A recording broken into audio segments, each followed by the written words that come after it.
சொல்லுங்க, சத்துரு உங்களை துன்பப்படுத்தின நாட்கள் முடிந்தது. வியாதி உங்களை துன்பப்படுத்தின நாட்கள் முடிந்தது.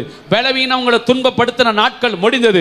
வறுமை உங்களை துன்பப்படுத்தின நாட்கள் முடிந்தது. தரித்திரம் உங்களை துன்பப்படுத்தின நாட்கள் முடிந்தது. பண கஷ்டம் உங்களை துன்பப்படுத்தின நாட்கள் முடிந்தது. சத்துருக்கள் உங்களை துன்பப்படுத்தின நாட்கள் முடிந்தது. மனிதர்கள் உங்களை துன்பப்படுத்தின நாட்கள் முடிந்தது. சூழ்நிலைகள் உங்களை துன்பப்படுத்தின நாட்கள் முடிந்தது. துன்பப்படுத்துகிறவர்கள் என்ன மேற்கொள்ள முடியாது. என்ன துன்பப்படுத்துகிற கிரியைகளை நான் மேற்கொள்வேன். மேற்கொள்றதுனா டாமினேட் பண்ற. இதுவரைக்கும் அது என்ன டாமினேட் பண்ணிருக்கலாம், இனி நான் தான் டாமினேட் பண்ண போறேன். அது கடைசியில் வந்து பார்த்துட்டு இவங்கிட்ட நம்மளால ஜெயிக்க முடியாதுன்னு நம்மளை விட்டு ஓடிடும். அப்படின்னா முன்னேறுகிற நாட்கள் ஆரம்பிச்சிருச்சு.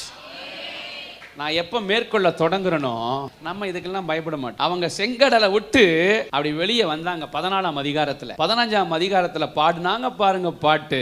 ஆமே, சாங் எப்போ வரும்? அப்ப சந்தோஷமா இருந்தா சாங் வரும், மகிழ்ச்சியா இருந்தா பாட்டு வரும். ஒருத்தன் மகிழ்ச்சியா இருந்தால் சங்கீதம் பாட கடவன். இனி இந்த சபையில சங்கீதம் பாடிக்கிட்டே தான் இருப்போம். அதனாலதான் சொன்னேன், நீ பாடு சாங்கு, அவர் சத்துருக்கு ஊதுவாரு சங்கு, அவர் தான் நம்முடைய பங்கு. கர்த்தரே தெய்வனு நீ முழங்கு, அவர் தான் நம்முடைய கிங்கு.